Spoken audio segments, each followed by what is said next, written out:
Run away now. I was invited by my wife to go on a hot spring trip, and a travel agent told me about it. Then he told me an unbelievable story. I thought I had seen his furious expression and thought I had never seen it before. As I rushed to the back door where the car was waiting, I witnessed a certain scene. At that moment, I was convinced that the agent's story was true, and my legs trembled. The taxi sped off, carrying me as I ran out of the inn, desperate for my life. My husband died 5 years ago, and I was living with my son Daichi and his family. My son takes good care of me, and my grandson Makoto is also fond of me. I look forward to going to a haiku meeting twice a month, and there I was often told that Ume-san's Taichi is so caring towards his parents that he is lucky.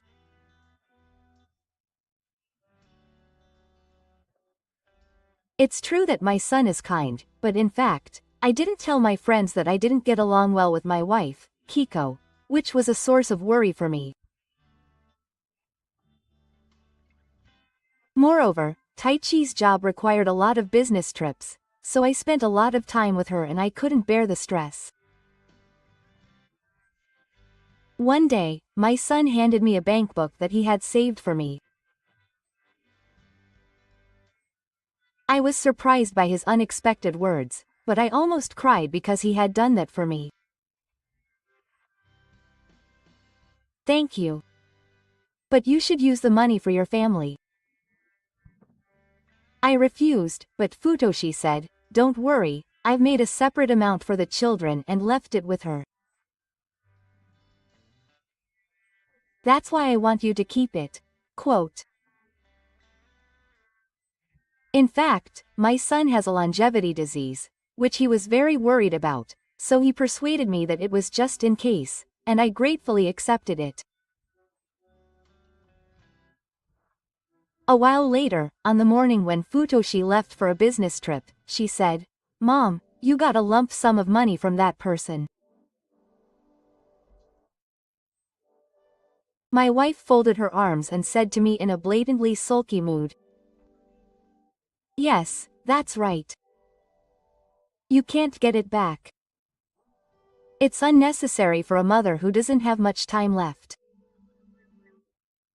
I couldn't believe my ears when she said it. Makoto is only 10 years old.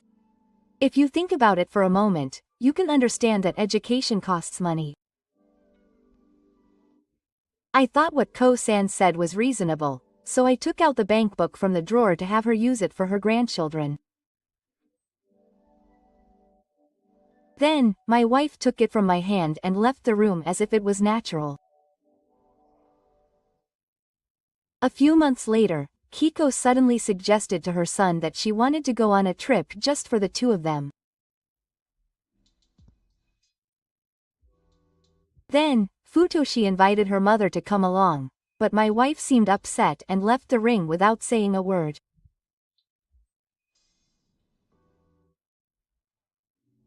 I couldn't help but be curious when I saw her back, so I followed her and knocked on the door of my wife's room. She opened the door slightly and invited me inside, with a sulky look on her face. Then she sat down on the sofa and sighed deeply. "That's why I said I don't want to live together. Because I have to be considerate of Ume-san every time I do something. Why don't you know that I want to go on a trip? Because of your mother, we don't have any family time." Just as I was about to shout, Kiko grabbed a cup on the low table and poured the water in it at me. I was stunned to know her true feelings, but I'm sorry I didn't notice. I had no choice but to tell Futoshi that I would refuse. On the day we left for the hot spring, I waved goodbye to my sons with a smile. However, the next day, I received a call from my wife saying that Taichi had a seizure and died. I was so shocked that my mind went blank and I collapsed.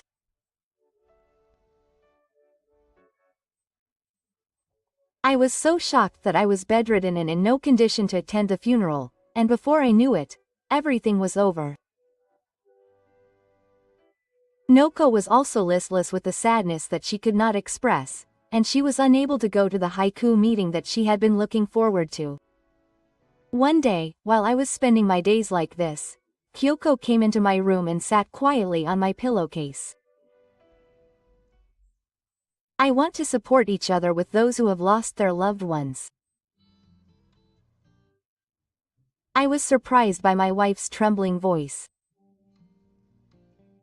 Considering my relationship with her up until then, I was surprised that she would say something like that. But it must be hard for you too, right? Seeing my wife crying in front of me, I thought to myself and gently took her hand. Thank you. I'll try again. That's good. Mom, if you go outside, your mood will improve, so why don't you spend some time on your hobbies? That's right. I'll do that. Are you okay? I was worried about her, but we both laughed a little because going out for a shopping trip cheered her up. Kiko is also trying to look forward, and I know I can't keep moaning forever. Then, when I started going to haiku meetings again, I gradually started to feel more energetic, and I was grateful to my wife. But one day, a fellow haiku poet said to me, "You're an otaku wife, you must have a lot of money." I was surprised by this sudden comment, but it actually reminded me of that. I had seen Kiko come home many times with a lot of brand name bags. A wife needs a chance to cheer herself up, too. I laughed and answered her, remembering how she had encouraged me while crying. Time passed, and a year after Daichi was gone, Kyoko unexpectedly invited me on a trip.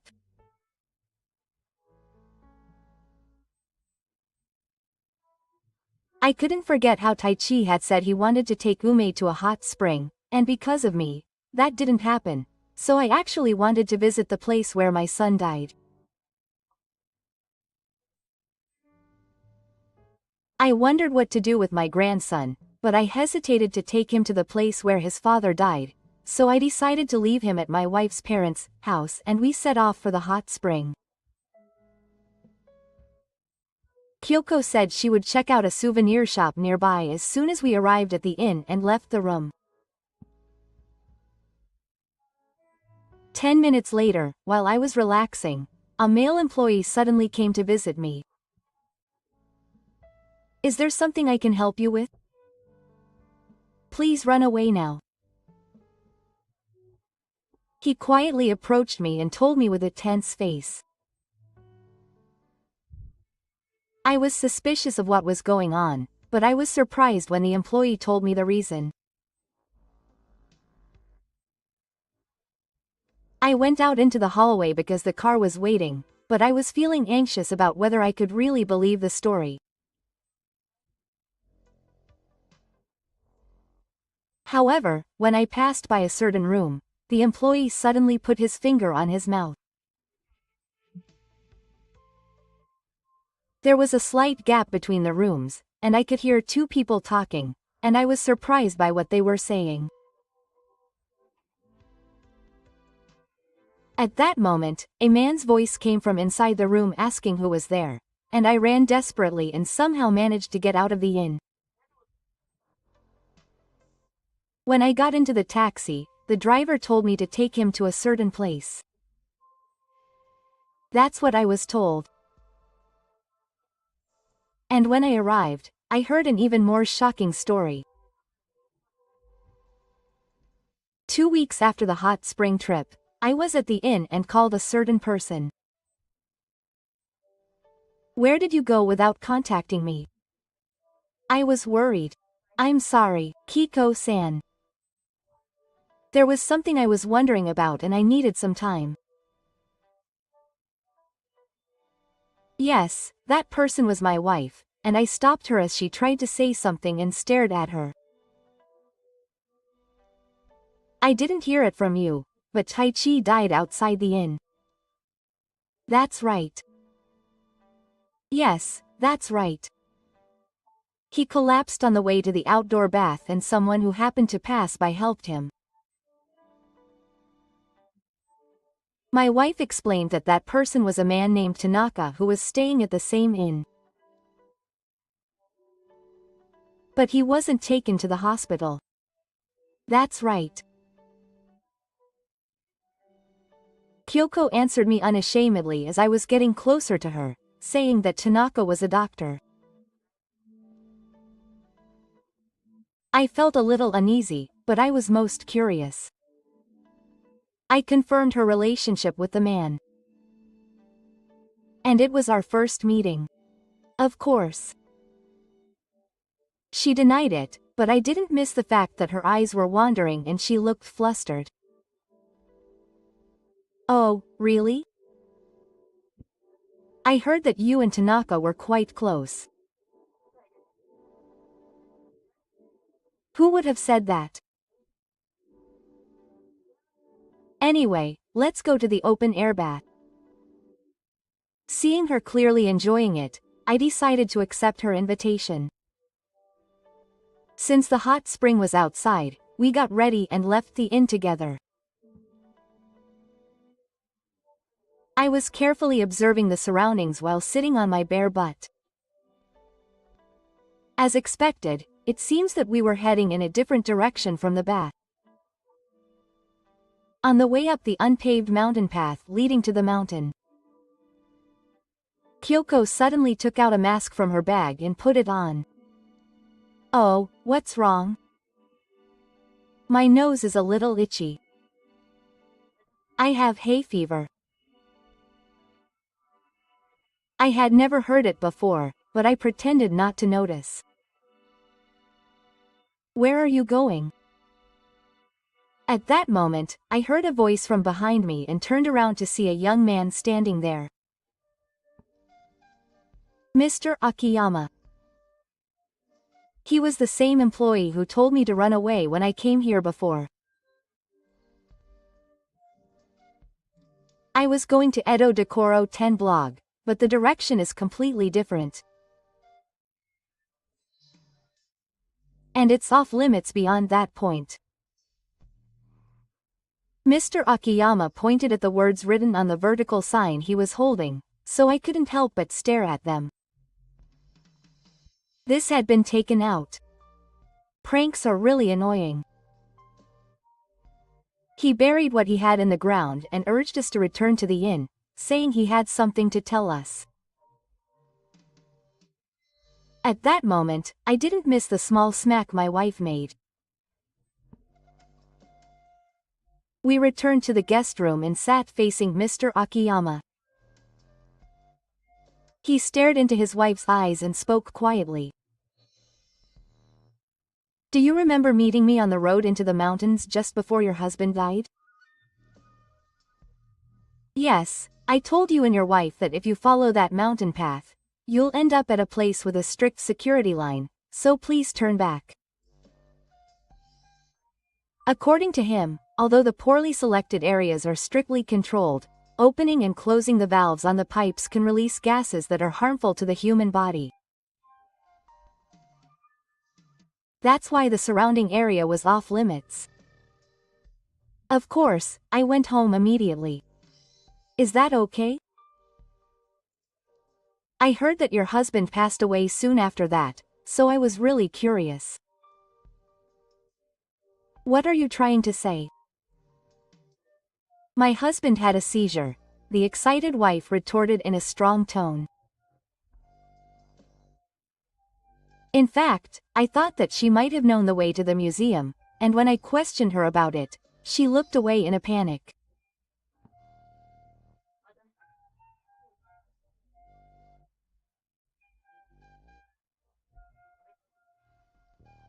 Akiyama, who was watching us, said that there was something else that bothered her, and put a difficult expression on her face.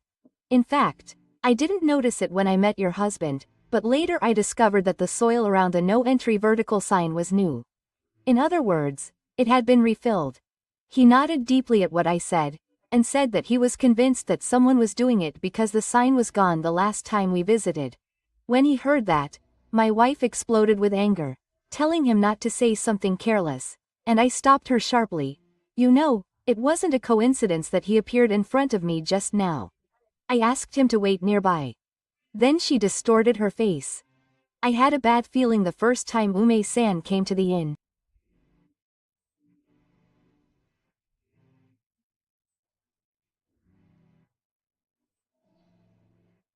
That's because a doctor named Tanaka had checked in on the same day. Not only did he see Kyoko enter the room, he heard them both laughing vulgarly, saying that it was the old woman's turn next. What are you saying, you love-struck? Shut up. When I spoke harshly, my wife opened her eyes in shock. At that time, Akiyama-san had warned me to run away to save her. Wait a minute. Mom, are you really doubting me? Are you trusting that employee more than me, a family member? Kyoko looked at me as if she was hurt, but I didn't answer her and decided to tell her where I went after I ran out of the inn. The taxi I got in was headed to the committee run by Akiyama-san's uncle, Soichiro. According to him, the hospital was affiliated with the inn and was supposed to respond if something happened to a customer. However, when he was in Taiji, Tanaka-san's intention to stay there was quickly written down as to the death certificate, which made him suspicious. When I let Ume-san escape from the inn, I went to my uncle's place after work. And I told him everything I knew. So I asked Akiyama-san to help me to investigate my son's death. I stayed at the hotel during that time. First, I decided to look into the relationship between Tanaka, the doctor, and my wife, and I soon found out that they were intimate. When I confronted her with the evidence photo, Noriko shook her head, but she quickly recovered and started laughing loudly mockingly. You've done a good job of investigating for a papa. But even if it was true that she was dating him, that has nothing to do with the death of her husband. I glared at her with a piercing gaze and said in a cold voice, I wonder if that's really true. Then I held up a small amount of insurance in front of my wife. Why do you have this? She was clearly shaken and started shouting emotionally. In fact, I decided to investigate the life insurance on Daichi on the advice of my collaborators. I sneaked back to my house when Kyoko wasn't there and thoroughly searched for places where he might have kept his important things. So what? You changed the contents of the contract without permission. When I checked, I found that the original amount of the insurance money was 50% each for my mother and wife. After the change, it was 1% for me and 99% for my wife. To change the ratio, each person's signature is required, but I don't remember writing it, so I probably forged my signature. You invited my son on a hot spring trip right after the contract was changed. Then you killed the child, pretending that he was sick. I don't know anything about insurance. It's all an old woman's imagination. I couldn't help but doubt Kyoko's humanity because of what he said. However, I managed to keep my cool while desperately suppressing the anger that was rising inside me. You also took out life insurance on me, Daichi no Shigo. And you took me on a trip and tried to kill me using the same method as you did with your son. No, I really don't want to get old.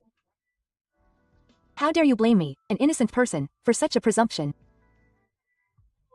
Even if you rewrote the contract or took out a new insurance policy, what evidence would that be?